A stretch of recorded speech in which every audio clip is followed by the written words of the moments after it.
Hello everyone. Thanks for joining me at the Awesome Day online conference.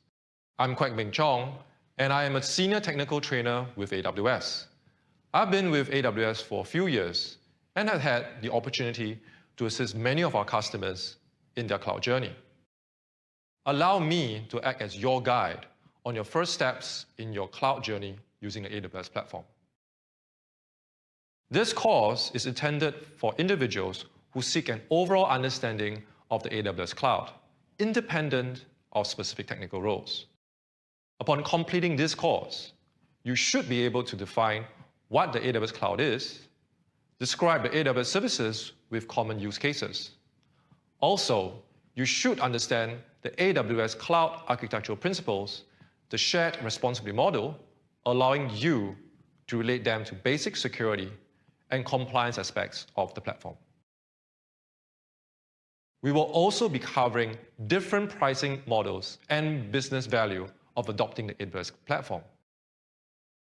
I'm going to assume that all of you have some general IT technical as well as business knowledge. This course is broken into 5 sections. In Module 1, I will introduce AWS Cloud concepts, which includes an introduction to the cloud and dive in specifically into the AWS platform. Module 2, we will introduce the AWS core services like Amazon Virtual Private Cloud, or VPC, security groups, Amazon Elastic Compute Cloud, or EC2, Amazon Elastic Block Store, or EBS, Amazon Simple Storage Service, or S3, and AWS Database Solutions. As a start, I will say the AWS service name in full, followed by the acronyms or short forms to ease you into the world of AWS terms, because after a while, it will feel like an alphabet soup of services. Moving on to Module 3, we will touch on AWS security. Here in AWS, security is job zero, and you will find that security concepts, discussions are embedded in all aspects of your interactions with AWS. Hence, it will be important to introduce to you AWS security. What is this thing called AWS shared responsibility model? How do we manage access to the AWS platform and the AWS security resources? In Module 4, we will introduce the AWS well-architected framework, which serves as a guide how to go about designing your environment on the AWS platform in secure, scalable, highly available, and cost-effective manner. Lastly, in Module 5, we will cover AWS pricing and support. Now, we will be touching on high-level pricing concepts instead of actual dollars and cents of using a particular AWS service, like the Amazon Elastic Cloud Compute or EC2. I much prefer that you head down to the pricing page of the AWS service in question to obtain the most updated information. We will briefly introduce you to the TCO calculator and the AWS support plans. As a wrap-up, we will touch on your next steps in your learning journey as you adapt the AWS platform for your organization. All right, without further ado, let's jump into the first module. If you complete watching all the 5 modules, you will receive a certificate of attendance. Please look out for it after 1 week. Let's jump into Module 1, Cloud Concepts. Let's quickly define cloud computing. Cloud computing refers to the on-demand delivery of IT resources and applications via the internet with a pay-as-you-go pricing model. When you are using AWS, you are paying for the time that you are using the resources. For example, if you are running a Linux virtual machine for 3 hours and 40 minutes, you are only paying 3 hours and 40 minutes of usage. Hence, another common term used to describe such on-demand delivery of IT resources is utility computing, as pricing model is conceptually similar to how you are being charged for using electricity or water in your home.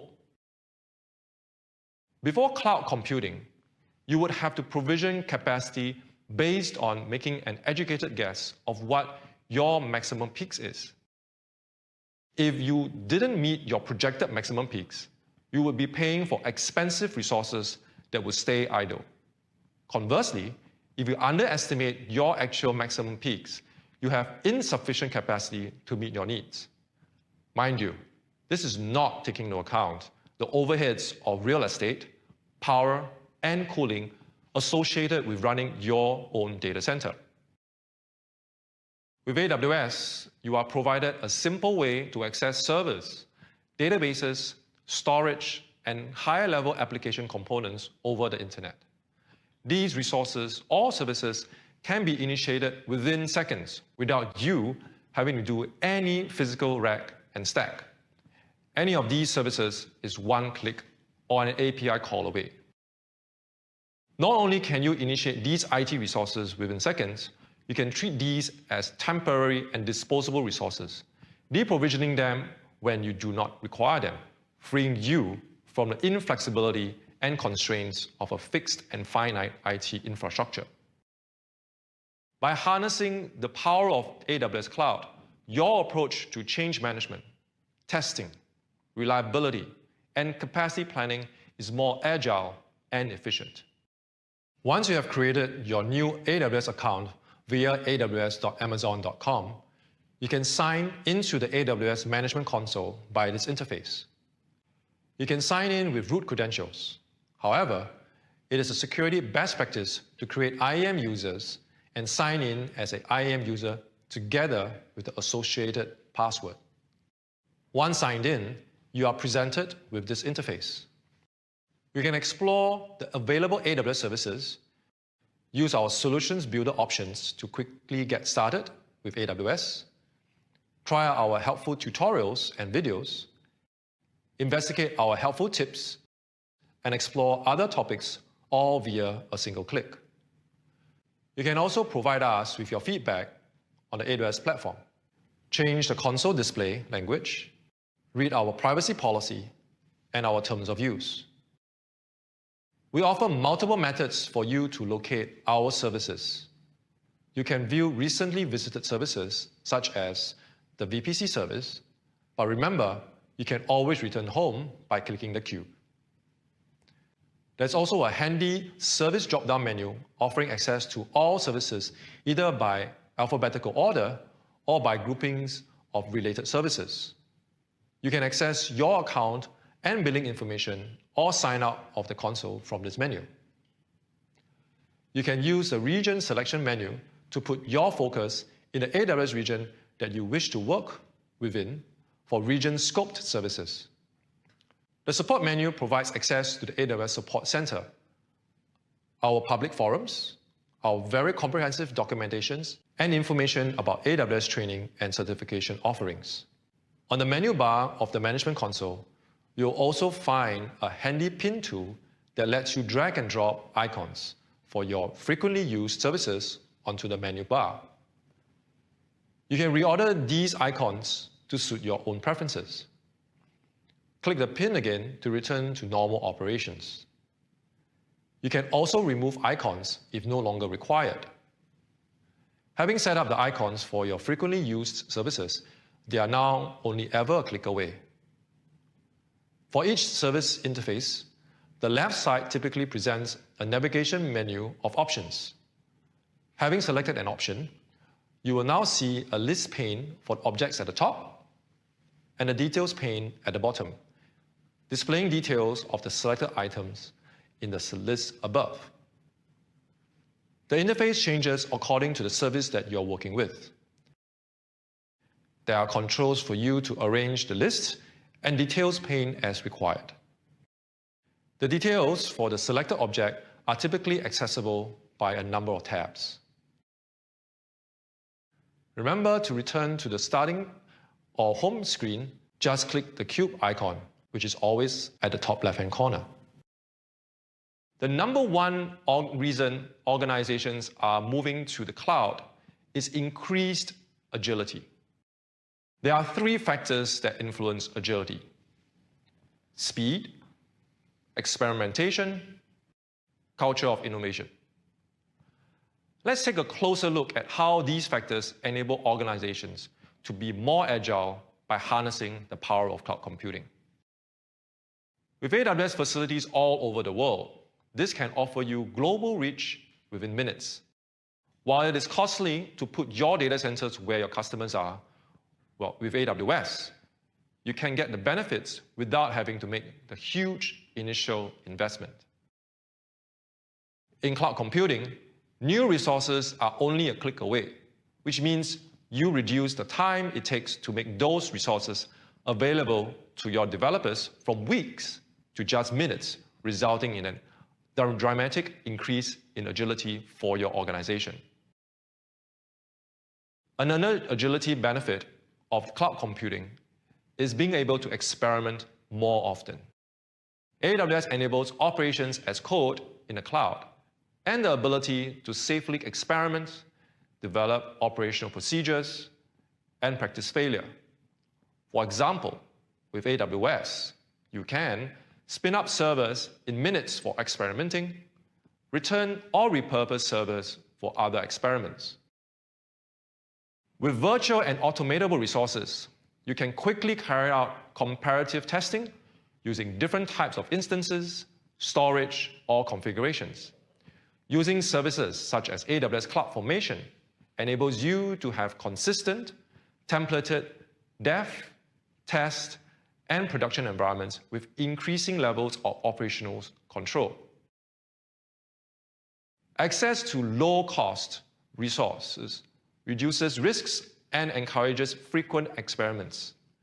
This is great for IT because it leads to discovery of new configurations and innovations.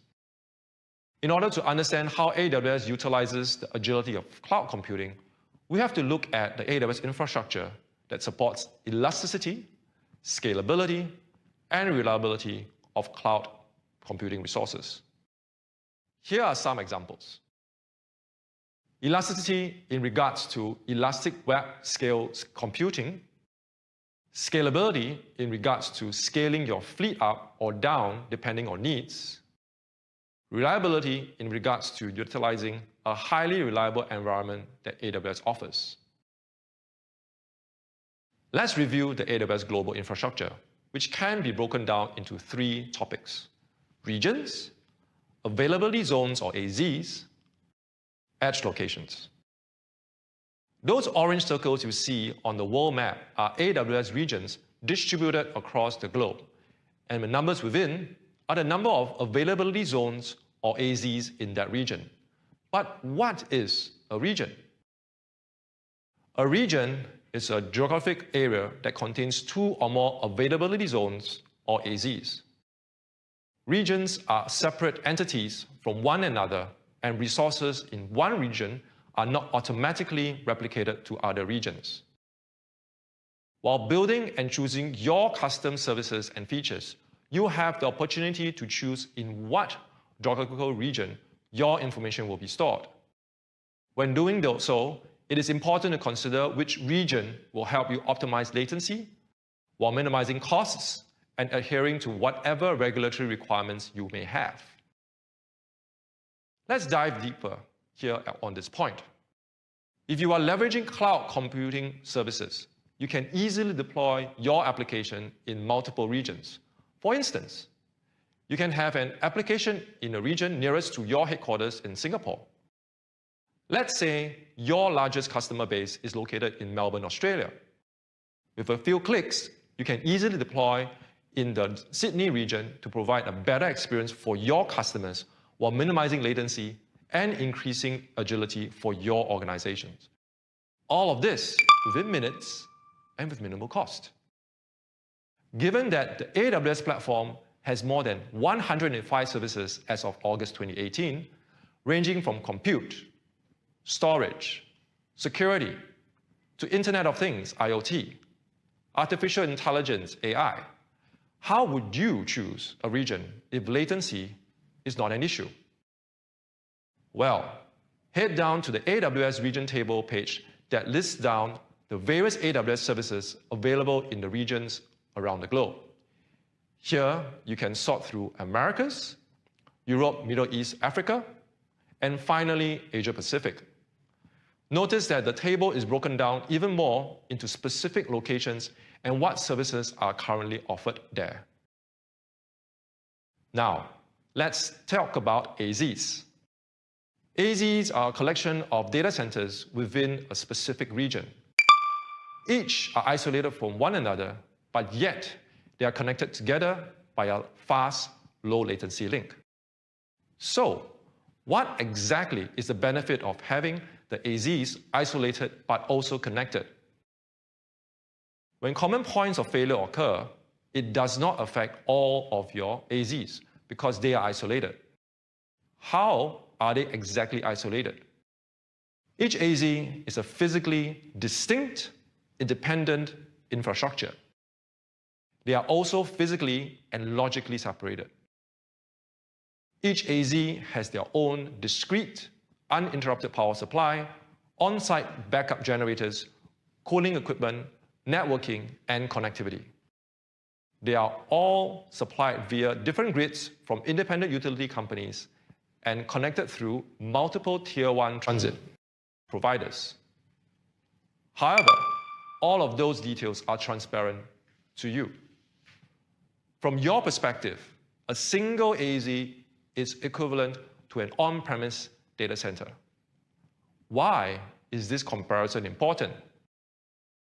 By following the AWS best practice and provision your applications and data across 2 or more AZs, you are in effect replicating the operational principles of deploying workloads across 2 fault-isolated data centers in an on-premises design.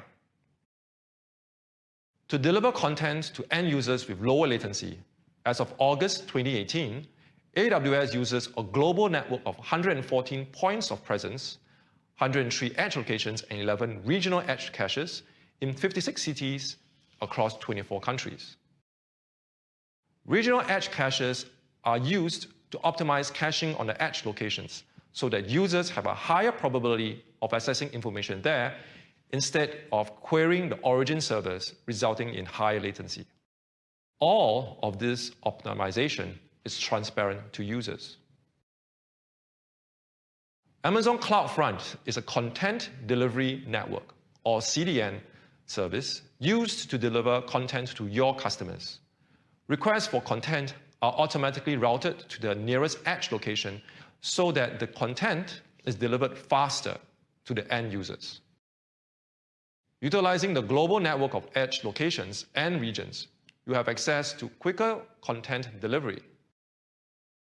Edge locations are typically located in highly populated areas similar to regions and AZs.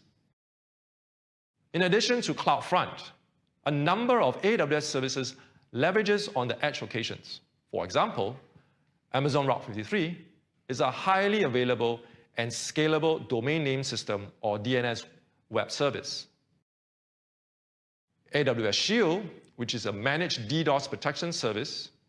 And lastly, AWS WAF, which is a managed web application firewall service. Apart from increasing speed and reducing latency, one of the most important roles of an edge location is offering security at the edge before reaching your data hosted in regions.